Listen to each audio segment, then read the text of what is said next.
Lumière dans la vallée. Jonathan, 36 ans, avait tout perdu.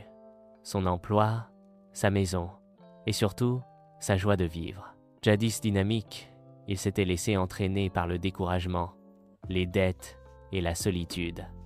Chaque matin, se lever devenait un effort. Il errait sans but, le cœur vidé, convaincu que Dieu l'avait oublié. Un jour, alors qu'il traînait dans les rues de sa ville, il aperçut une église ouverte. Il y entra, presque par curiosité. À l'intérieur, un groupe priait en silence. L'ambiance paisible le frappa. Au mur, un verset attira son regard. « Car je connais les projets que j'ai formés sur vous, projets de paix et non de malheur. » Jérémie 29, 11.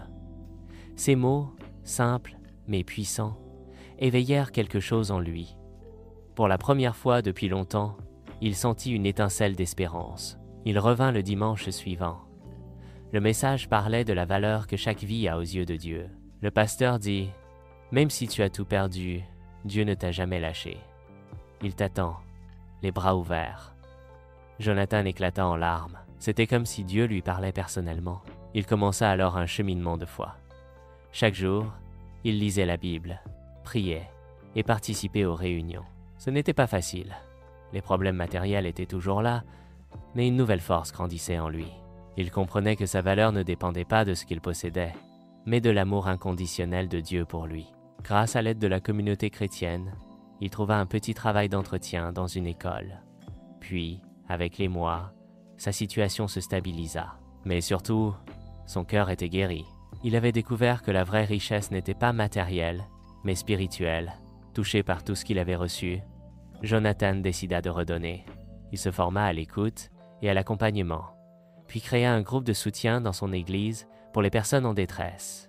Il disait souvent « J'ai été relevé non par mes forces, mais par la grâce. Si Dieu l'a fait pour moi, il peut le faire pour toi. » Aujourd'hui, Jonathan rayonne d'une joie tranquille. Son passé n'est plus une honte, mais un témoignage vivant de la fidélité de Dieu.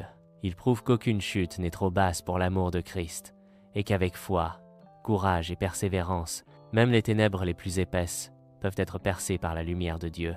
Car en lui, même au fond de la vallée, on peut apprendre à marcher vers la montagne, active et la puissance divine.